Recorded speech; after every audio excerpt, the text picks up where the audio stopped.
नमस्कार दोस्तों, आप सभी लोगों का वेलकम करता हूं अपने चैनल YMW फाइनेंशियल सर्विसेज पे।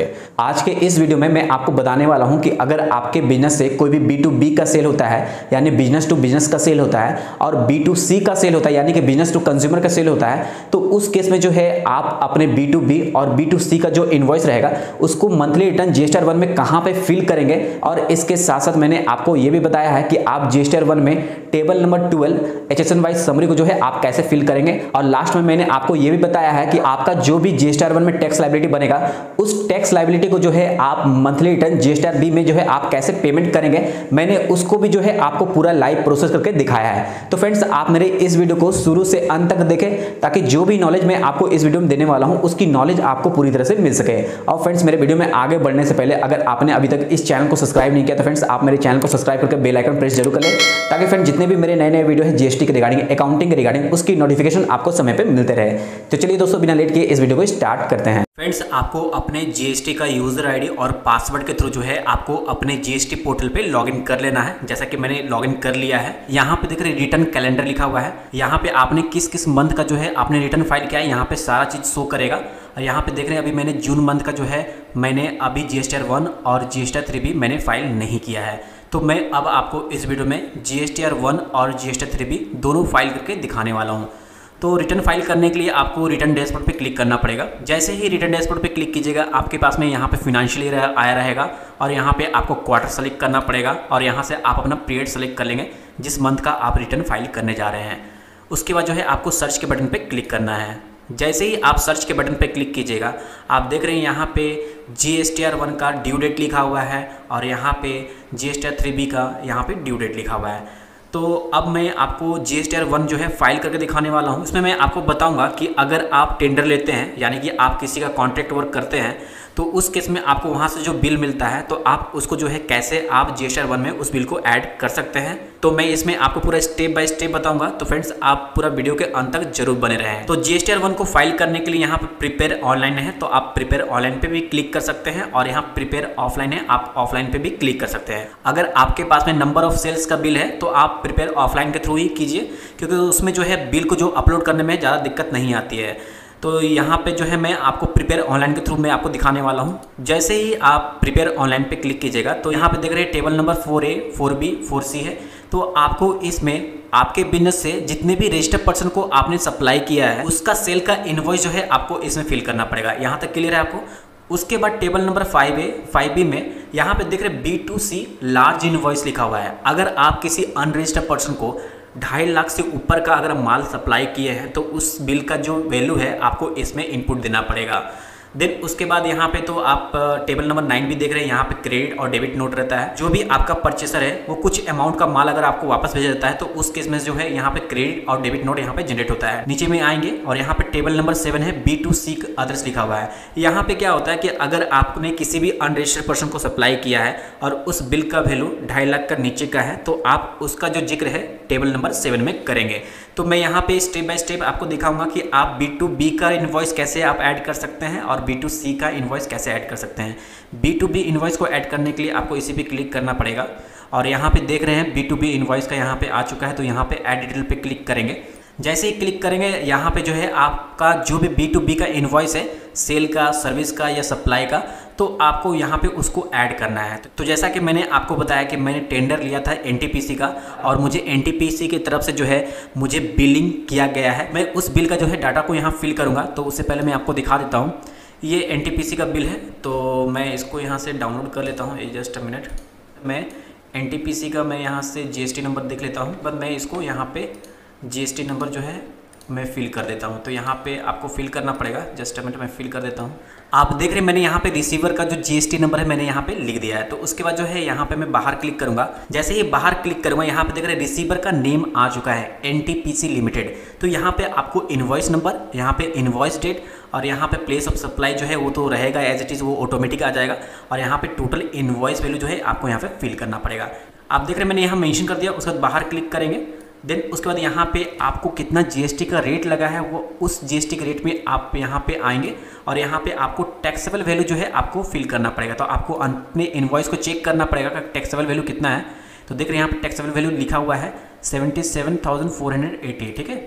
तो यहाँ पे आप लिख देंगे, देन उसके बाद आप बाहर क्लिक करेंगे। जैसे ही बाहर क्लिक करेंगे आप देख रहे हैं यहाँ पे IGST आया हुआ है, ठीक है ना।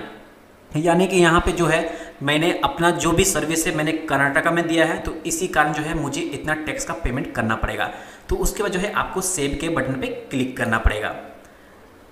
जैसे ही आप सेव के बटन पे क्लिक कीजिएगा, जो भी आपने कॉन्ट्रैक्ट लिया था यानी कि आपने जिस कंपनी में टेंडर लिया था उसका जो बिल है यहाँ पे सक्सेसफुली ऐड हो चुका है। तो फ्रेंड्स, अगर आपके पास में ऐसे और भी बहुत सारे अगर बिल होंगे तो उसको जो है आप इसी प्रकार से 1 बाय 1 करके आप यहाँ से ऐड करेंगे। यहाँ तक क्लियर है? तो चलिए, मेरा यहाँ पे एक ही बिल था, तो इसके बाद मैं यहाँ पे बैक के बटन पे क्लिक करूँगा। उसके बाद जो है आपको मैं B2C का इनवॉइस में आपको ऐड करके दिखाने वाला हूँ। तो उसके लिए जो है आपको टेबल नंबर 7 पे आना पड़ेगा। मैं यहाँ पर टेबल नंबर 7 में इसलिए फिल कर रहा हूँ क्योंकि मेरा जो B2C का सप्लाई है उसका जो वैल्यू है वो 2.5 लाख से नीचे का है, तो इसलिए मैं टेबल नंबर 7 पे उसको फिल कर रहा हूँ, ठीक है ना। यहाँ तक यहाँ पे B2C का इनवॉइस ऐड करने के लिए ऐड डिटेल पे क्लिक करना पड़ेगा। जैसे ही क्लिक करेंगे यहाँ पे देख रहे हैं प्लेस ऑफ सप्लाई आया हुआ है, यानी कि आपने जो भी B2C का सप्लाई किया है अपने बिजनेस से वो किस स्टेट में किया है, यहाँ से उस स्टेट को सेलेक्ट करना पड़ेगा। तो मैंने झारखंड में ही किया था, तो मैंने झारखंड ही यहाँ पे सेलेक्ट करूँगा। और यहाँ पे देख रहे हैं टैक्सेबल वैल्यू लिखा हुआ है। टैक्सेबल वैल्यू उसको बोलते हैं जिसमें आपका टैक्स इंक्लूड नहीं है, ठीक है ना। तो आपको देखना पड़ेगा अपने इनवॉइस में कि आपका विदाउट टैक्स जो है कितना इनवॉइस वैल्यू है, उसको जो है आपको यहाँ पे लिखना पड़ेगा। तो मेरा 1,52,254 रुपये का था, तो मैं यहाँ पे मेंशन कर देता हूँ। उसके बाद जो है यहाँ पे आप देख रहे हैं रेट लिखा हुआ है, यानी कि आप अपने इनवॉइस में कितना GST रेट जो है आपने उसमें मेंशन करके अगले परचेसर को आपने दिया था, तो वो आपको यहाँ पे मेंशन करना पड़ेगा। तो जैसे ही मैंने यहाँ पे 18% मैंने यहाँ पे सेलेक्ट किया, देख रहे हैं यहाँ पे टैक्सेबल वैल्यू के हिसाब से यहाँ पे ऑटोमेटिक जो है यहाँ पे CGST और SGST जो है यहाँ पे ले लिया गया है। उसके बाद जो है आपको सेव के बटन पे क्लिक कर देना है। क्लियर है यहाँ तक? जैसे ही आप सेव के बटन पे क्लिक कीजिएगा, आपका जो भी B2C का इनवॉइस है वो यहाँ पे ऑटोमेटिक यहाँ पे ऐड हो जाएगा। तो अगर आपके पास में और भी B2C का इनवॉइस होगा तो आप उसको ऐड डिटेल पे क्लिक करके जो है 1 बाय 1 करके सारे बिल को जो है आप ऐड कर लेंगे। क्लियर है यहाँ तक? तो चलिए मैं यहाँ पे बैक के बटन पे क्लिक करता हूँ। जैसे ही बैक के बटन पे क्लिक करेंगे, अब आपको जो है डायरेक्टली आपको फिल करना पड़ेगा table number 12 HSN wise summary of outward supply, यानी कि आपने क्या सप्लाई किया अपने बिजनेस से उसका HSN कोड का डिटेल यहाँ पे देना पड़ेगा। अगर आपने 2 बिल में सेम HSN कोड का सप्लाई किया है डिफरेंट पर्सन को, तो वो दोनों बिल को जो है आप मिला के यहाँ पे अमाउंट फिल करेंगे, ठीक है ना। तो चलिए, जैसे कि मैं यहाँ पे फिल कर देता हूँ। तो आप देख रहे हैं मैंने यहाँ पे जैसे ही HSN कोड फिल किया, यहाँ पे आ चुका है सैनिटरी फिक्सचर का जो है मैंने यहाँ पे माल को जो है सप्लाई किया है। तो यहाँ पे आप सेलेक्ट कर लेंगे। उसके बाद जो है यहाँ से आप किस यूनिट में जो है आपने उसको सप्लाई किया है, पीस में किया है, KG में किया है, तो आप अपने हिसाब से यहाँ सेलेक्ट कर लेंगे। तो मैंने यहाँ पे जो है उनको पीस में सप्लाई किया है, तो मैं यहाँ से पीस सेलेक्ट कर लूँगा। और उसके बाद टोटल क्वांटिटी, यानी कितना आपका टोटल क्वांटिटी था, तो वो आपको यहाँ पे मेंशन करना पड़ेगा। तो यानी कि अगर आपने पीस में किया है तो 120 पीस मैं यहाँ पे लिखूँगा। यहाँ पे टोटल टैक्सेबल वैल्यू, यानी कि टैक्स छोड़ के जो भी आपका इनवॉइस का वैल्यू था वो आपको यहाँ पे फिल करना पड़ेगा। उसके बाद जो है आपको यहाँ से GST रेट आपने कितना सप्लाई में यूज़ किया था वो आपको यहाँ पे देना है। और यहाँ पे आपको IGST अगर है तो वो फिल कर दीजिए। तो मेरा IGST तो वो मैं फिल कर दूंगा। CGST कितना है वो करना पड़ेगा। स्टेट टैक्स यहाँ फिल करना पड़ेगा। उसके बाद जो है डायरेक्टली ऐड के बटन पे क्लिक करना पड़ेगा। तो उसके बाद जो है आपका टेबल नंबर 4 यानी कि B2B का इनवॉइस आपने ऐड कर दी। उसके बाद आपने टेबल नंबर 7 B2C का जितना भी बिल था आपने सारे को ऐड कर दिया। और यहाँ टेबल नंबर 12 में भी आपने HSN वाइज समरी को सारे को HSN कोड के साथ में ऐड कर दिया। तो फाइनली आपको पूरा स्क्रॉल डाउन करके नीचे चले जाना है और यहाँ पे जनरेट GSTR1 समरी पे क्लिक करना है। चलिए इस पर क्लिक करते हैं। जैसे ही जनरेट GSTR1 समरी पे क्लिक करेंगे, यहाँ पे देख रहे क्या लिखा हुआ है, generate GSTR1 summary process is initiated, please recheck after 1 minute, यानी कि आपको 1 मिनट बाद आपको चेक करना है। तो उसके लिए आपको यहाँ पे रिफ्रेश के बटन पे क्लिक करना पड़ेगा। तो फाइनली आपको पूरा स्क्रॉल डाउन करके नीचे चले जाना है और यहाँ पे आपको देख रहे हैं एक बॉक्स है, आपको यहाँ पे सेलेक्ट कर लेना है और यहाँ पे सबमिट के बटन पे क्लिक कर देना है। जैसे सबमिट के बटन पे क्लिक कीजिएगा, आप देख रहे हैं यहाँ पे क्या लिखा हुआ है, you are about to submit GSTR1, would you like to proceed. तो यहाँ पे प्रोसीड के बटन पे क्लिक करना है, ठीक है। तो यहाँ पे देख रहे क्या लिखा हुआ है कि your submit request has been received, please check the status in some time, यानी कि आपको यहाँ पे स्टेटस को कुछ देर के बाद आपको चेक करना है। तो यहाँ पे आपको रिफ्रेश के बटन पे क्लिक करना है और यहाँ पे देख रहे फाइल रिटर्न है, आपको फाइल रिटर्न पे क्लिक करना है। जैसे ही आप फाइल रिटर्न पे क्लिक कीजिएगा, आपके पास में देख रहे हैं यहाँ पे एक एरर आ रहा है कि summary for filing is not generated और is not available at this time, please try again later. तो फ्रेंड्स यहाँ पे जो है आपको 2 मिनट तक वेट करना है। 2 मिनट के बाद ये आपका एरर सही हो जाएगा। 2 मिनट के बाद मैं यहाँ पर रिफ्रेश का बटन पे क्लिक करूंगा, देखिएगा ये ऑटोमेटिक जो है सही हो जाएगा। क्योंकि मैंने GSTR 1 समरी को इंस्टेंटली जनरेट करके उसके बाद मैंने इसको सबमिट किया है, इसलिए यहाँ पे एरर आ रहा है, क्योंकि आपको वहाँ पे 1 से 2 मिनट तक आपको वेट करना रहता है। तो यहाँ पे 2 मिनट हो चुका है। उसके बाद मैं यहाँ पे रिफ्रेश के बटन पे क्लिक करूंगा। देख रहे हैं मैंने रिफ्रेश के बटन पे क्लिक किया, यहाँ से जो एरर आ रहा था वो हट चुका है। अब फाइनली आपको जो है इस बॉक्स पे जो है टिक आउट कर लेना है और यहाँ पे ऑथराइज सिग्नेटरी का नेम सेलेक्ट कर लेंगे। और यहाँ पे आपको देख रहे फाइल करने का 2 ऑप्शन आया हुआ है, DSC के थ्रू और EVC के थ्रू, यानी कि डिजिटल सिग्नेचर के थ्रू भी आप फाइल कर सकते हैं और इलेक्ट्रॉनिक वेरिफिकेशन कोड के थ्रू भी आप फाइल कर सकते हैं। तो मैं यहाँ पे फाइल विथ EVC पे क्लिक करूँगा और आपका जो भी रजिस्टर्ड मोबाइल नंबर होगा उस पर एक OTP आया होगा, आपको उस OTP को यहाँ फिल करना पड़ेगा। आप देख रहे हैं मैंने यहाँ OTP फिल कर दिया। उसके बाद आपको वेरीफाई पे क्लिक करना पड़ेगा। जैसे ही वेरीफाई पे क्लिक कीजिएगा, ये देख रहे हैं यहाँ पे क्या आया हुआ है, GSTR 1 जो भी GST नंबर है उसका जून महीने का जो रिटर्न है वो सक्सेसफुली फाइल हो चुका है। यहाँ पे एक्नॉलेजमेंट नंबर भी यहाँ पे दे दिया गया है। अगर फ्रेंड्स आपको चेक करना है कि आपका GSTR 1 सक्सेसफुली फाइल हुआ है कि नहीं, उसको चेक करने के लिए सर्विस पे जाएंगे, रिटर्न्स पे जाएंगे और रिटर्न डैशबोर्ड पे क्लिक करेंगे। यहाँ से अपना क्वार्टर सेलेक्ट कर लेंगे, जून महीना, ठीक है। यहाँ पे आप स्क्रॉल डाउन करके नीचे आएंगे, आप देख रहे हैं यहाँ पे GSTR 1 का जो स्टेटस है यहाँ फाइल लिखा हुआ है, यानी कि आपने अपना GSTR 1 monthly return successfully file कर चुका है। अब मैं मंथली रिटर्न GSTR 3 भी आपको फाइल करके दिखाने वाला हूँ। जो भी आपका टैक्स लायबिलिटी GSTR 1 में जो बन रहा था वो आपको मंथली रिटर्न GSTR 3 में आपको पे करना पड़ेगा। यहाँ तक क्लियर है? तो आपको GSTR 3 को फाइल करने के लिए आपको प्रिपेयर ऑनलाइन पे क्लिक करना पड़ेगा। जैसे ही आप प्रिपेयर ऑनलाइन पे क्लिक करेंगे, आप देख रहे हैं यहाँ पहला पूछा जाएगा कि do you want to file nil return, क्या आप अपना रिटर्न जो है नील फाइल करना चाहते हैं? अगर करना चाहते हैं तभी यस पे क्लिक करेंगे, अदरवाइज नो पे क्लिक करेंगे। तो मैं यहाँ पे नो पे क्लिक करके नेक्स्ट पे क्लिक करूँगा। और यहाँ पे देख रहे हैं कि अभी तक जो है GST काउंसिल की तरफ से जो है GSTR 2B का जो डाटा है वो अभी तक जनरेट नहीं किया गया है। तो इसमें कोई दिक्कत नहीं है। अगर आपका कोई परचेस का बिल रहता तब जो है यहाँ पे आपका जनरेटेड डाटा को जो है आप फाइल करते हैं।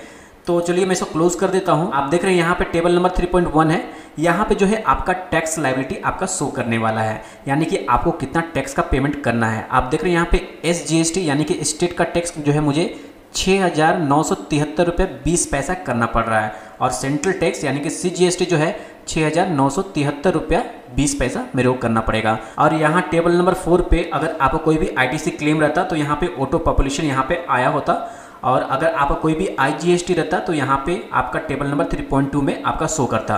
और यहाँ पे आप देख रहे हैं टेबल नंबर 5.1 है, यहाँ पे अगर आपका कोई भी लेट फी लगता तो आपका यहाँ पे शो करता CGST और SGST में जो है यहाँ पे आपका वैल्यू शो करता। तो यहाँ पे अभी मेरा कोई भी लेट फी नहीं लगने वाला है, तो इसलिए यहाँ पे देख रहे हैं 0 लिखा हुआ है। तो उसके बाद जो है आपको स्क्रॉल डाउन करके नीचे आ जाना है और यहाँ पे आपको प्रोसीड टू पेमेंट पे क्लिक करना है।